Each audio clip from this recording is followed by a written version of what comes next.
Hello दोस्तों, हम इस पुस्तक से हिंदी के वस्तुनिष्ठ प्रश्नों का अभ्यास कर रहे हैं, जिसमें हम हिंदी साहित्य के इतिहास संबंधी, आदिकाल, भक्तिकाल व रीतिकाल संबंधी सभी प्रश्नों का अभ्यास कर चुके हैं। इस समय हम आधुनिक काल के प्रश्नों पर हैं, जिसमें हम 90 प्रश्न देख चुके हैं। आज हम उसके आगे प्रश्नों की शुरुआत करेंगे। अगर आप लोगों ने अभी तक पिछले प्रश्नों का अभ्यास नहीं किया है तो आप लोग प्लेलिस्ट के माध्यम से पिछले सभी प्रश्नों का अभ्यास करके अपनी तैयारी को बेहतर बना सकते हैं। प्लेलिस्ट का लिंक आपको डिस्क्रिप्शन बॉक्स में मिल जाएगा और पीडीएफ के लिए आप लोग टेलीग्राम चैनल से जुड़ सकते हैं, उसका लिंक भी आपको डिस्क्रिप्शन बॉक्स में मिल जाएगा। तो अभी हम शुरुआत करते हैं। जहां तक हम प्रश्नों को देख चुके थे उसके आगे से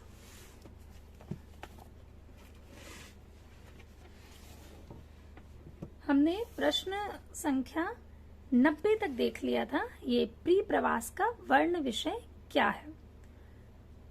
कृष्ण का मथुरा प्रवास उसका वर्ण विषय है। अब जो अगला प्रश्न है वो है भारत भारती के रचयिता कौन है? भारत भारती के रचयिता कौन है? मैथिली शरण गुप्त जी हैं। विकल्प सी बिल्कुल सही होगा। अन्य विकल्प हैं भिखारी दास, भूषण व केशव दास। भारत भारती का प्रकाशन वर्ष बहुत महत्वपूर्ण है, ये पूछा भी जाता है अलग से। और इसके अतिरिक्त जब क्रम से लगाने के लिए आती हैं रचनाएं, जैसे आपको बताया था नेट की परीक्षा में तो बहुत इस तरह के प्रश्न पूछे जाते हैं। जैसे कुछ रचनाएं दे देंगे और कहेंगे इन्हें आरोही क्रम में लगाइए इनके प्रकाशन वर्ष के अनुसार, या लेखकों के या कवियों के नाम दे देते हैं और उनके जो जन्म वर्ष है उनके अनुसार उन्हें आरोही क्रम में लगाने के लिए कहते हैं। तो उसके लिए भी आपको रचनाओं का जो प्रकाशन वर्ष है वो याद होना चाहिए। भारत भारती का प्रकाशन वर्ष 1912 ईस्वी में हुआ था। ये राष्ट्र कवि मैथिली शरण गुप्त की काव्य कृति है। इस कृति का भारत के स्वाधीनता संग्राम के दौरान जन जागरण में अहम योगदान था। गुप्त जी ने खड़ी बोली को कविता की भाषा के रूप में स्थापित करने में महत्वपूर्ण भूमिका निभाई। भारत भारती को 3 भागों में बांटा गया है, अतीत खंड, वर्तमान खंड और भविष्यत खंड। ये भी बहुत महत्वपूर्ण प्रश्न है जो कि बार बार पूछा जाता है, क्योंकि भारत भारती पुस्तक अपने आप में ही बहुत महत्वपूर्ण है, उसका प्रकाशन वर्ष, क्योंकि इसके कारण ही इन्हें मैथिली शरण गुप्त जी को जेल भी हो गई थी और फिर बाद में इसी पुस्तक के कारण इन्हें राष्ट्र कवि की उपाधि भी दी गई, क्योंकि इसमें बहुत ऐसे प्रसंग हैं जो पढ़ करके हमारे भीतर देशभक्ति की भावना जिससे जागृत होती है। और उस समय जो कि आप देख रहे हैं 1912 ईस्वी में ये प्रकाशित हुई थी, इसका मतलब इस समय किसका शासन था भारत में? अंग्रेजों का। तो इस तरह की जो पुस्तक थी या इस तरह का कुछ भी लिखा जाता था तो अंग्रेज बर्दाश्त नहीं कर पाते थे और इसके खिलाफ कुछ न कुछ कार्यवाही तो करते ही थे। आपको ये पुस्तक दिखा देते हैं क्योंकि ये बहुत महत्वपूर्ण पुस्तक है। ये देखिए, ये जो आप देख रहे हैं आपको दिखाई दे रही है, भारत भारती पुस्तक है मैथिली शरण गुप्त जी की। श्री मैथिली शरण गुप्त जी की पुस्तक भारत भारती, जो कि 1912 ईस्वी में प्रकाशित हुई थी। अब इसे आप अंदर से देख लीजिए। इसके जो 3 खंड बार बार पूछे जाते हैं,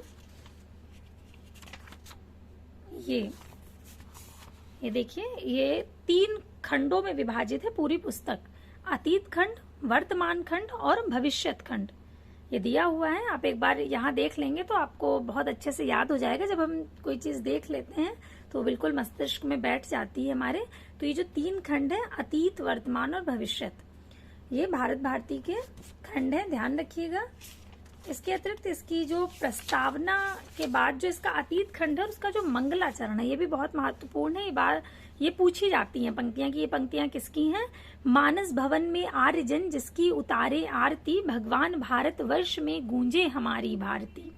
हो भद्र भावोत भावनी वह आरती है भगवते, सीतापते सीतापते, गीता मते गीता मते। बहुत महत्वपूर्ण पंक्तियां, पूछी गई पंक्तियां हैं प्रश्न में, हो सकता है आगे आए भी। तो अभी आपको दिखा दिया है ये अतीत खंड का जो मंगलाचरण है उसकी पंक्तियां हैं भारत भारती पुस्तक से, जो कि 1912 ईस्वी में प्रकाशित हुई थी, जिसके कारण इन्हें राष्ट्र कवि की उपाधि से विभूषित किया गया था। अगला प्रश्न है, निम्न में से कौन सी एक रचना ब्रज भाषा में है? ठेठ हिंदी का ठाठ चोखे चौपदे अधकिला फूल या रस कलश। तो जो रस कलश है ये ब्रज भाषा में लिखा इनका ग्रंथ है और ये एक रीत ग्रंथ है। रस कलश एक रीत ग्रंथ है। ये भी प्रश्न देख रही हूँ बार बार पूछा जा रहा है। कुछ प्रश्न इतने महत्वपूर्ण हो जाते हैं, उनके बार बार वो पूछे जाते हैं, तो उनमें से एक ये भी प्रश्न है, आपको बिल्कुल अच्छे से याद होना चाहिए। सबसे पहले तो रस कलश किसकी रचना है? तो ये हरिऔध जी की रचना है। किसकी है? हरिऔध जी की रचना है। और ये कैसा ग्रंथ है? तो ये एक रीति ग्रंथ है। हरिऔध जी की रचना है और ये एक रीति ग्रंथ है। अब ये किस भाषा में लिखा है, ये बहुत महत्वपूर्ण है। ये प्रश्न पूछा जाता है कि किस भाषा की कृति है, तो ये ब्रज भाषा की कृति है। अब देखिए आप इसको याद कैसे रखेंगे, तो इसका एक क्रम बना लेते हैं कि हरि का कलश, हरि का कलश लेकर ब्रज जाया जाता है। कहाँ जाया जाता है? ब्रज जाया जाता है। ऐसी रीति है। ऐसी क्या है? रीति है। हरि का कलश लेकर ब्रज जाया जाता है, ऐसी रीति है। तो हरि से आप हरिऔध याद रखेंगे, कलश से आपको रस कलश याद रखना है, ब्रज से ब्रज भाषा और रीति से रीति ग्रंथ। जैसे ही आप रस कलश देखेंगे, जब ऐसे ये बहुत लंबा सा लग रहा है कि ये तो बहुत लंबा वाक्य हो गया, लेकिन जैसे ही आप रस कलश देखेंगे तो आपको तुरंत याद आ जाएगा कि कलश लेकर कहाँ जाना है, तो कलश लेकर ब्रज जाना है। और वो कलश है किसका? हरि का है। तो क्यों जाते हैं? क्योंकि ऐसी रीति है, इसलिए जाते हैं। कलश लेकर कहाँ जाते हैं? ब्रज जाते हैं। और वो कलश किसका होता है? हरि का होता है। क्यों जाते हैं? क्योंकि ऐसी रीति है। हरि का कलश लेकर ब्रज जाया जाता है क्योंकि ऐसी रीति है। हरि से हरिऔध, कलश से रस कलश और ब्रज से ब्रज भाषा और रीति से रीति ग्रंथ है। तो रस कलश हरिऔध का ग्रंथ है जो कि ब्रज भाषा में है और वो एक रीति ग्रंथ है। तो फिर से एक बार देख लेते हैं कि कलश लेकर कहाँ जाते हैं? ब्रज जाते हैं। किसका कलश है जो कि लेकर जाया जाता है? तो हरि का कलश है। और क्यों जाते हैं? क्योंकि ऐसी रीति है, हमारे यहाँ जाया जाता है हरि का कलश लेकर ब्रज। इस तरह से आप ये बहुत महत्वपूर्ण कृति रस कलश याद रख सकते हैं। किसकी रचना है? हरिऔध की है। आशा करती हूँ कि अब आप ये नहीं ही भूलेंगे। जैसे ही आप रस कलश देखेंगे ना, आप उसे कहाँ लेकर चले जाएंगे? ब्रज लेकर जाएंगे और तुरंत आपको याद आ जाएगा कि ये हरि का कलश है और ये रीति है, इसलिए हमें लेकर जाना है। तो अब अगला प्रश्न देखते हैं। अगला प्रश्न है कि निम्न में से मैथिली शरण गुप्त का कृष्ण काव्य कौन सा है? द्वापर, नहुष, सिद्धराज या चंद्रहास। तो निम्न में से मैथिली शरण गुप्त का जो कृष्ण काव्य है वो है द्वापर। विकल्प ए बिल्कुल सही होगा। मैथिली शरण गुप्त का कृष्ण काव्य द्वापर है जो कि 1936 ईस्वी में प्रकाशित हुआ था। इसमें भगवान श्री कृष्ण के चरित्रोद्घाटन द्वारा मानवता का आदर्श उपस्थित किया गया है। द्वापर में 16 खंड हैं। अंतिम खंड सुदामा बाद में जोड़ा गया। मैथिली शरण गुप्त को आधुनिक युग का तुलसी स्वीकार किया जाता है। बहुत महत्वपूर्ण है कि आधुनिक युग का तुलसीदास किसे कहा जाता है? तो मैथिली शरण गुप्त जी को कहा जाता है। कारण, बहुत बड़ा कारण है उनका साकेत लिखना। जिस तरह से तुलसीदास जी ने राम पर रामचरितमानस लिखी, रामचरितमानस का उन्होंने प्रणयन किया, उसी तरह से मैथिली शरण गुप्त जी ने साकेत लिखी। हालांकि साकेत का जो मुख्य प्रतिपाद्य है वो उर्मिला का जो विरह है उसको स्थापित करना है, लेकिन वो है राम कथा से ही संबंधित। तो उन्हें आधुनिक युग का तुलसी स्वीकार किया जाता है। मैथिली शरण गुप्त की जो प्रमुख कृतियां हैं वो रंग में भंग, जयद्रथवत, भारत भारती, झनकार, यशोधरा, जय भारत, विष्णुप्रिया, पंचवटी आदि है। भारत भारती लिखने पर महात्मा गांधी से इन्हें राष्ट्र कवि की उपाधि मिली थी, अभी आपको बताया। साकेत 1931 ईस्वी में प्रकाशित हुआ था। इस पर मैथिली शरण गुप्त जी को मंगला प्रसाद पारितोषिक प्रदान किया गया। सिद्धराज, नहुष, चंद्रहास मैथिली शरण गुप्त जी की रचनाएं हैं। याद रखिएगा कि साकेत पर इन्हें मंगला प्रसाद पारितोषिक मिला था। अगला प्रश्न है कि दिवस का अवसान समीप था, गगन था कुछ लोहित हो चला।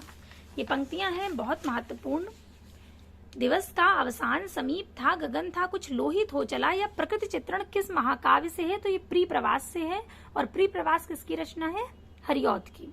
यह प्रकृति चित्रण प्रिय प्रवास महाकाव्य से लिया गया है। अयोध्या सिंह उपाध्याय हरिऔध ने 3 प्रबंध काव्य लिखे, प्रिय प्रवास, पारिजात, वैदेही वनवास। प्रिय प्रवास जो कि 1914 ईस्वी में प्रकाशित हुआ था और इसमें सर्गों की संख्या कितनी है ये भी ध्यान रखिएगा, ये भी पूछा जाता है, सर्गों की संख्या भी।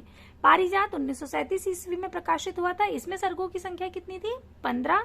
वैदेही वनवास जो कि 1940 ईस्वी में प्रकाशित हुआ था, इसमें सर्गों की संख्या कितनी थी? 18। तो सर्गों की संख्या भी आपको याद रखनी है। प्रिय प्रवास को खड़ी बोली हिंदी का प्रथम महाकाव्य माना जाता है। प्रिय प्रवास का सर्वप्रथम नाम जो था वो ब्रजांगना विलाप था। अति महत्वपूर्ण प्रश्न है, इसको हमने पिछली बार ऐसे याद किया था कि जब प्रिय प्रवास कर जाएंगे तो ब्रजांगना विलाप करेगी ही। यह संपूर्ण काव्य संस्कृत के वर्ण वृत्तों पर आधारित है। हरिऔध को कवि सम्राट की उपाधि तथा प्रिय प्रवास पर इन्हें मंगला प्रसाद पारितोषिक प्रदान किया गया था। उर्वशी रामधारी सिंह दिनकर की प्रसिद्ध रचना है। साकेत गुप्त जी की है, मैथिली शरण गुप्त जी की, और कामायनी है जयशंकर प्रसाद का प्रसिद्ध महाकाव्य। अगर आपने पिछली क्लास ली है और प्रश्न आपने पहले वाले देखे हैं तो जो आगे के प्रश्न हैं आप उन्हें जोड़ करके बहुत आसानी से याद कर सकते हैं। अगर आप लोग पहली बार देख रहे हैं और अभी आपने पिछली क्लास नहीं देखी है तो आप एक बार देख लेंगे तो आपको आगे के प्रश्न समझने में व आगे के प्रश्न याद करने में बहुत आसानी हो जाएगी। तो अगला प्रश्न देखते हैं कि दिवस का अवसान समीप था किस रचना से है। अभी हमने देखा दिवस का अवसान समीप था, गगन था कुछ लोहित हो चला। पंक्ति किसकी है? प्रिय प्रवास की है। विकल्प बी बिल्कुल सही होगा। उपर्युक्त पंक्ति अयोध्या सिंह उपाध्याय हरिऔध के प्रिय प्रवास महाकाव्य से है और यह खड़ी बोली हिंदी का प्रथम महाकाव्य माना जाता है। प्रिय प्रवास 1914 ईस्वी में प्रकाशित हुआ था।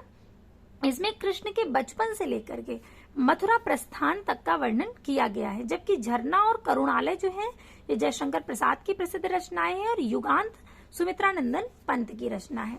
अगला प्रश्न है पारिजात महाकाव्य किसके द्वारा रचित है? तो पारिजात भी किसका है? हरिऔध का है। अभी हमने उनके 3 प्रबंध काव्य देखे, प्रिय प्रवास, पारिजात और वैदेही वनवास। तो पारिजात भी किसका है? अयोध्या सिंह उपाध्याय हरिऔध जी का है। पारिजात जो कि 1937 ईस्वी में प्रकाशित हुआ था यह हरिऔध का महाकाव्य है। इनकी 2 अन्य काव्य कृतियां प्रिय प्रवास और वैदेही वनवास जो क्रमशः 1914 और 1940 ईस्वी में प्रकाशित हुई। गणपति चंद्र गुप्त ने हरिऔध को आधुनिक काल का सूरदास कहा है। अभी हमने देखा आधुनिक युग का तुलसी किसे कहा जाता है? मैथिली शरण गुप्त जी को। और आधुनिक युग का सूरदास किसे कहा जाता है? हरिऔध को। ध्यान रखिएगा। अगला प्रश्न है कुणाल गीत के रचयिता कौन थे? माखनलाल चतुर्वेदी, मुक्तिबोध, मैथिली शरण गुप्त या दिनकर? बहुत महत्वपूर्ण पंक्ति है। कुणाल गीत के रचनाकार थे मैथिली शरण गुप्त जी। इसे भी आप एक तरीके से याद रख सकते हैं। इसको बता देती हूँ, आ रहा है दिमाग में एक चीज आ रही है कि आप लोग इस तरह से याद रख सकते हैं। देखिए ग्रंथ का नाम है कुणाल गीत। कुणाल गीत जो कि ग्रंथ का नाम है, आपको याद रखना है। और ये किसकी रचना है? तो मैथिली शरण गुप्त जी की है। मैथिली शरण गुप्त जी की है। मैथिली नाम की गायिका हैं, आप जानते होंगे उन्हें। लोक गीत गाती हैं, लोक गायिका हैं मैथिली। तो आपको बस इतना याद रखना है कि कुणाल मैथिली के गीत सुनता है। कुणाल किसके गीत सुनता है? मैथिली के। कुणाल मैथिली के गीत सुनता है। इससे आप याद रख सकते हैं कि जैसे ही कुणाल गीत आएगा तो आपको तुरंत याद आ जाएगा कि कुणाल किसके गीत सुनता है? मैथिली के। ठीक, इस तरह से आप याद रख सकते हैं। अगर आपके दिमाग में कोई और तरीका आ जाए तो भी अच्छा है, बस उद्देश्य यही है कि आपको चीजें याद रहनी चाहिए। तो कुणाल गीत किसकी रचना हो गई? मैथिली शरण गुप्त जी की। अगला प्रश्न है मैथिली शरण गुप्त के किस ग्रंथ में लक्ष्मण की पत्नी उर्मिला का सुंदर चरित्र वर्णन है? तो साकेत में है। आपको अभी बताया कि साकेत उन्होंने इसीलिए लिखा ही था, यानी मुख्य जो प्रतिपाद्य था साकेत को लिखने का वो यही था कि उर्मिला का जो विरह वर्णन है उसे उसमें दिखाया जा सके। और इसकी प्रेरणा उन्हें किससे मिली थी? मैथिली शरण गुप्त को महावीर प्रसाद द्विवेदी जी से मिली थी। उन्होंने अपनी सरस्वती में 1908 ईस्वी में एक लेख लिखा था, कवियों की उर्मिला विषयक उदासीनता, क्योंकि अभी तक उर्मिला के विरह वर्णन पर किसी ने नहीं लिखा था और ये चीज महावीर प्रसाद द्विवेदी जी ने देखी और इस पर उन्होंने एक लेख लिखा, कवियों की उर्मिला विषयक उदासीनता। यहाँ तक कि आप श्री रामचरितमानस भी देखेंगे, उसमें भी उर्मिला जी का जो विरह वर्णन है वो आपको नहीं मिलेगा। तो इस बात पर उन्होंने लिखा था और तब उससे प्रेरित होकर के मैथिली शरण गुप्त जी ने साकेत, इसीलिए साकेत की रचना की थी। मैथिली शरण गुप्त साकेत 1931 ईस्वी का ग्रंथ है। सरस्वती पत्रिका में प्रकाशित महावीर प्रसाद द्विवेदी के लेख कवियों की उर्मिला विषयक उदासीनता से प्रेरणा पाकर के की थी उन्होंने। साकेत जो है वो पाली भाषा का शब्द है जिसका अर्थ है अयोध्या। ये भी बहुत बार पूछा जाता है कि साकेत का शाब्दिक अर्थ क्या है, तो ध्यान रखिएगा साकेत का शाब्दिक अर्थ क्या है, अयोध्या। इस ग्रंथ में लक्ष्मण की पत्नी उर्मिला की केंद्रीय भूमिका है। अगला प्रश्न है मैथिली शरण गुप्त के साहित्यिक गुरु कौन थे? तो मैथिली शरण गुप्त जी के साहित्यिक गुरु थे पंडित महावीर प्रसाद द्विवेदी। अभी हम लोग चर्चा कर रहे थे कि उन्हीं से प्रेरणा लेकर के उन्होंने साकेत की रचना की थी। तो मैथिली शरण गुप्त के साहित्यिक गुरु कौन है? विकल्प सी, पंडित महावीर प्रसाद द्विवेदी जी। राष्ट्रकवि मैथिली शरण गुप्त अपना साहित्यिक गुरु आचार्य महावीर प्रसाद द्विवेदी जी को मानते हैं। गुप्त जी ने साकेत महाकाव्य की रचना 1931 ईस्वी में की थी और गुप्त जी को साकेत रचना की मूल प्रेरणा 1908 में सरस्वती पत्रिका में प्रकाशित आचार्य महावीर प्रसाद द्विवेदी के लेख कवियों की उर्मिला विषयक उदासीनता से मिली थी। अगला प्रश्न है निम्नलिखित में से मैथिली शरण गुप्त की रचनाओं का सही कालक्रम क्या है? अभी हम लोग चर्चा कर रहे थे कि कालक्रम पूछा जाता है और विशेषतः नेट की परीक्षा में पूछा जाता है और इसके अतिरिक्त भी बहुत सी परीक्षाएं हैं। जैसे यही देखिए हरियाणा टीजीटी 2020 में पूछा गया प्रश्न है रंग में भंग, भारत भारती, पंचवटी और साकेत। अब देखिए अगर आप ध्यान से क्लास ले रहे हैं और ध्यान से सुन रहे हैं तो आपको इन सारी रचनाओं का प्रकाशन वर्ष अभी तक याद हो गया होगा। हमने बताया था रंग में भंग कब प्रकाशित हुई थी, 1909 ईस्वी में प्रकाशित हुई रचना है। भारत भारती बार बार पढ़ रहे हैं हम लोग, कब प्रकाशित हुई, 1912 ईस्वी में। पंचवटी को हमने ऐसे याद रखा था कि पंच जो आगे शब्द आ रहा है इससे हम 5 याद रखेंगे और जो इसका प्रकाशन वर्ष है 1925 उसमें भी अंतिम में कौन सा अंक आ रहा है, 5। इस तरह से हमने पंचवटी का प्रकाशन वर्ष 1925 याद रखा था और साकेत 1931 ईस्वी में प्रकाशित हुई है, अभी हमने पढ़ा। तो ये पूरा क्रम अगर आप फिर कहूंगे कि अगर आप ध्यान से सुन रहे हैं तो इन सभी कृतियों का प्रकाशन वर्ष आपको याद होगा, ये निश्चित है। तो इस तरह से आप इन्हें क्रम में लगा सकते हैं। विकल्प ए बिल्कुल सही होगा, रंग में भंग, भारत भारती, पंचवटी और साकेत, ये क्रम है। अगला प्रश्न देखते हैं। अगला प्रश्न है द्विवेदी युग के किस कवि ने अपना काव्य ब्रज भाषा में लिखा है? तो द्विवेदी युग के कौन से कवि हैं? जगन्नाथ दास रत्नाकर, विकल्प बी बिल्कुल सही होगा।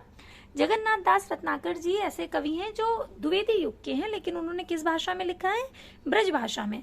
जबकि द्विवेदी युग में अधिकांश काव्य किस भाषा में लिखा गया? खड़ी बोली में लिखा गया। लेकिन जगन्नाथ दास रत्नाकर जी ने किस भाषा में लिखा? ब्रज भाषा में, विकल्प बी बिल्कुल सही होगा। जगन्नाथ दास रत्नाकर द्विवेदी युग के ऐसे कवि हैं जिन्होंने अपना पूरा काव्य ब्रज भाषा में लिखा है। इनकी जो प्रमुख कृतियां हैं वो उद्धव शतक, गंगावतरण, वीराष्टक, श्रृंगार लहरी, कलकाशी, गंगा लहरी, विष्णु लहरी, हिंडोला और समालोचना दर्श आदि हैं। इनके जो संपादित ग्रंथ हैं बिहारी रत्नाकर, हित तरंगिणी और सूरसागर। बिहारी रत्नाकर तो इनका बहुत प्रसिद्ध है, इस पे हम लोग बहुत चर्चा भी कर चुके हैं और ये हमारे पाठ्यक्रम में भी लगा हुआ है। बहुत से हिंदी विषय से संबंधित ऐसी परीक्षाएं हैं जिनके पाठ्यक्रम में आपको बिहारी रत्नाकर मिल जाएगा। चाहे आप नेट की परीक्षा देख लें या इसके अतिरिक्त हरियाणा असिस्टेंट प्रोफेसर की जो परीक्षा है उसमें भी बिहारी रत्नाकर लगा हुआ है। तो ये बहुत महत्वपूर्ण ग्रंथ है। अगला प्रश्न देखते हैं कि हल्दी घाटी नामक प्रबंध काव्य के रचयिता कवि का नाम क्या है? तो हल्दी घाटी जो है वो श्याम नारायण पांडे जी की है। इस पे हम लोग ने चर्चा की थी हम लोगों ने कि हल्दी घाटी और जौहर इनके जो बहुत महत्वपूर्ण इनके काव्य हैं उनमें से है। हल्दी घाटी प्रबंध काव्य के रचयिता श्याम नारायण पांडे हैं। इनकी प्रमुख रचनाएं हल्दी घाटी, जौहर, तुमुल, रूपांतर, आरती, जय पराजय, गोरावत, जय हनुमान एवं शिवाजी आदि हैं। हल्दी घाटी में वीर शिरोमणि महाराणा प्रताप के जीवन और जौहर में चित्तौड़ की रानी पद्मिनी का आख्यान है। अगला प्रश्न है साकेत की रचना का मुख्य उद्देश्य क्या है? तो साकेत की रचना का मुख्य उद्देश्य है उर्मिला को महत्व देना। विकल्प बी बिल्कुल सही होगा। साकेत की रचना का मुख्य उद्देश्य क्या है? उर्मिला को महत्व देना। साकेत मैथिली शरण गुप्त की अमर कृति है। इनकी जो प्रमुख कृतियां हैं रंग में भंग जो कि 1909 ईस्वी में प्रकाशित हुई, उसके बाद जयद्रथ वध, 2010 में प्रकाशित हुई। भारत भारती 1912, पंचवटी 25, झनकार 29, साकेत 1931, यशोधरा 32 और द्वापर 36 में प्रकाशित हुई। अगला प्रश्न है चिरगांव झांसी किस कवि का जन्म स्थान है? तो चिरगांव झांसी मैथिली शरण गुप्त जी का है। मैथिली शरण गुप्त जी का जन्म चिरगांव झांसी में 3 अगस्त 1886 ईस्वी को हुआ था, जबकि रामकुमार वर्मा जी का जन्म मध्य प्रदेश के सागर जिले में 15 सितंबर 1905 ईस्वी को, और रामनरेश त्रिपाठी जी का सुल्तानपुर के कोयरीपुर ग्राम में 4 मार्च 1889 ईस्वी को हुआ था। मैथिली शरण गुप्त जी का जन्म 3 अगस्त को होता है। इस बारे में हम लोग पहले भी चर्चा कर चुके हैं, क्योंकि ये 3 अगस्त को ही कवि दिवस के रूप में मनाया जाता है, उनके जन्म वर्ष के हिसाब से ही। अगला प्रश्न है हम कौन थे क्या हो गए और क्या होंगे अभी, आओ विचारें आज मिलकर ये समस्याएं सभी। कितनी प्यारी पंक्तियां हैं। किस कवि की पंक्तियां हैं ये? तो ये पंक्तियां हैं मैथिली शरण गुप्त जी की। विकल्प बी बिल्कुल सही होगा। ये पंक्तियां मैथिली शरण गुप्त जी की हैं। हम कौन थे क्या हो गए और क्या होंगे अभी, आओ विचारें आज मिलकर ये समस्याएं सभी। और ये पंक्तियां उसी पुस्तक की हैं जो अभी आपको दिखाई गई, भारत भारती की, जो कि 1912 ईस्वी में प्रकाशित हुई और जिसके कारण इन्हें राष्ट्र कवि की उपाधि प्राप्त हुई। किससे? महात्मा गांधी जी से। मैथिली शरण गुप्त जी की रचनाएं कौन कौन सी हैं? रंग में भंग, जयद्रथ वध, भारत भारती, पंचवटी, झनकार और साकेत। साकेत का प्रकाशित हुआ 1931 ईस्वी में। और साकेत का मुख्य प्रतिपाद्य क्या था? तो उर्मिला के विरह वर्णन को दिखाना। अगला इसके आगे है कि गुप्त जी ने अपने को कौटुंबिक कवि मात्र कहा है। इसे हम याद कर चुके हैं। गुप्त जी ने, मैथिली शरण गुप्त जी ने उन्हें स्वयं को क्या कहा है? कौटुंबिक कवि मात्र।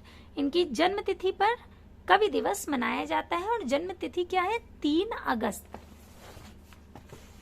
अगला प्रश्न है कि निम्न में से कौन सा विकल्प आचार्य महावीर प्रसाद द्विवेदी के संबंध में सही विकल्प है?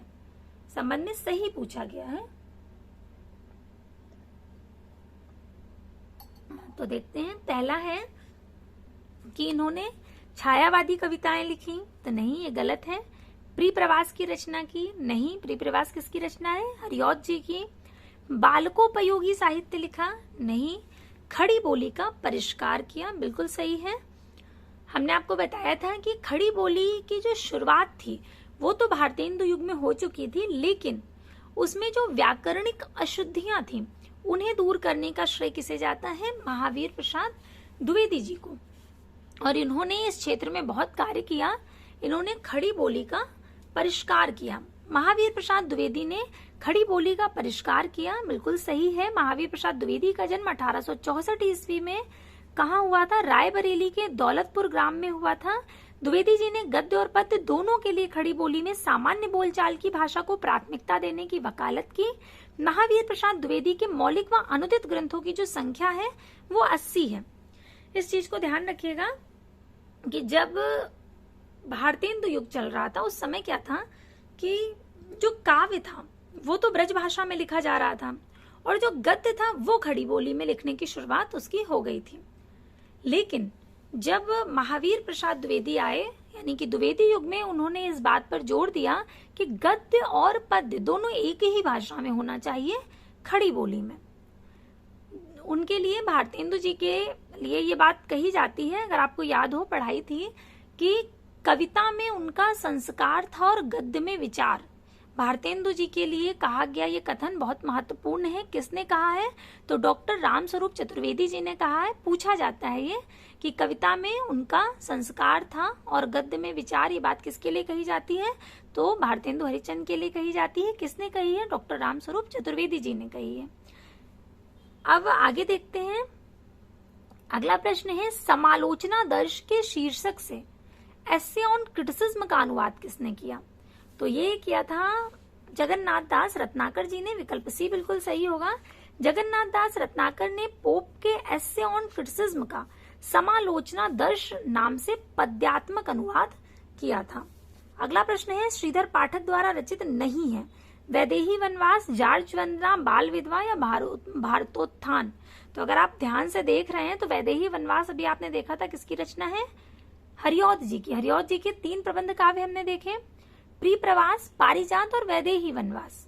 तो जैसे ही आप वैदेही वनवास देखेंगे तुरंत आपको पता लग जाएगा कि ये श्रीधर पाठक का नहीं है, क्योंकि ये किसका है, हरिऔध का है, इसलिए विकल्प ए बिल्कुल सही होगा। प्रिप्रवास, पारिजात, वैदेही वनवास, कृष्ण शतक, रसिक रहस्य, प्रेमांबु वारित, प्रेम प्रपंच, प्रेमाश्रु प्रश्रवण, प्रेमांबु प्रभा, चोखे चौपते, चुभते चौपते, पद्म प्रसून, बोलचाल, रस कलश, ये सारी रचनाएं किसकी हैं, हरिऔध जी की हैं। अन्य विकल्प श्रीधर पाठक की रचनाएं हैं, अर्थात बाल विधवा, भारतोत्थान और जार्ज वंदना किसकी रचना है, श्रीधर पाठक की हैं ये तीनों। अगला प्रश्न है, सूची 1 को सूची 2 से सुमेलित करना है, नीचे दिए गए कूट की सहायता से उत्तर ढूंढना है। तो पहला है वीर पंचरत्न किसकी रचना है, तो वीर पंचरत्न है लाला भगवान दीन की। उलाहना पंचक किसकी रचना है, तो अमीर अली मीर की है। मातृवंदना किसकी रचना है, तो गिरधर शर्मा नवरत्न की है। और कानन कुसुम है मुकुटधर पांडे का। तो इसके अनुसार विकल्प सी बिल्कुल सही होगा, ए का चौथा, बी का तीसरा, सी का दूसरा और डी का पहला। अगला प्रश्न है, हरिऔध के प्रिप्रवास महाकाव्य में सर्गों की संख्या कितनी है, तो प्रिप्रवास में सर्गों की संख्या है 17। और प्रिप्रवास प्रकाशित कब हुआ है, तो ध्यान रखिएगा 14 में, और सर्गों की संख्या जब पूछा जाए तो 17 में।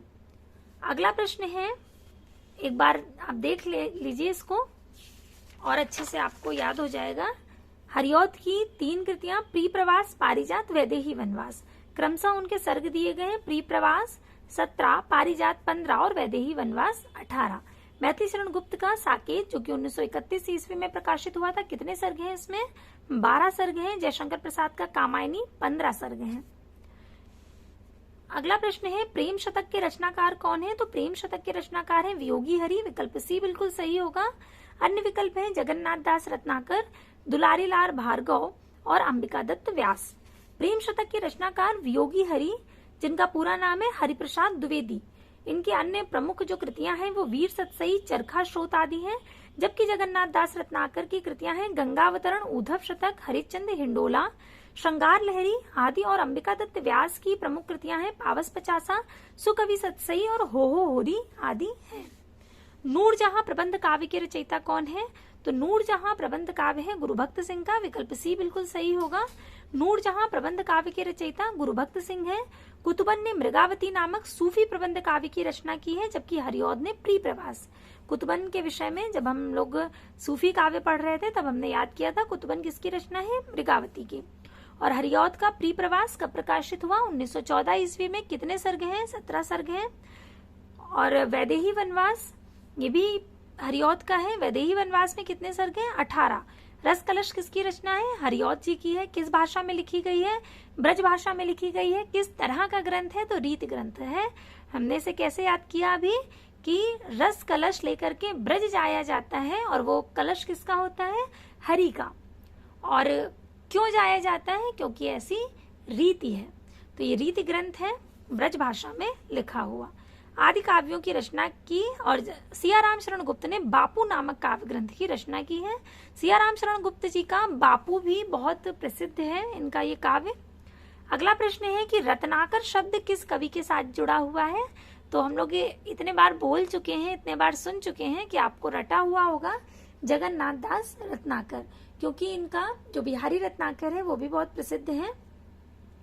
उनकी बहुत, चूंकि हमें पता है कि बिहारी सतसई पर बहुत सी टीकाएं लिखी गई, उनमें से जो बिहारी रत्नाकर है जो कि जगन्नाथ दास रत्नाकर द्वारा संपादित किया गया है वो बहुत उत्तम माना जाता है।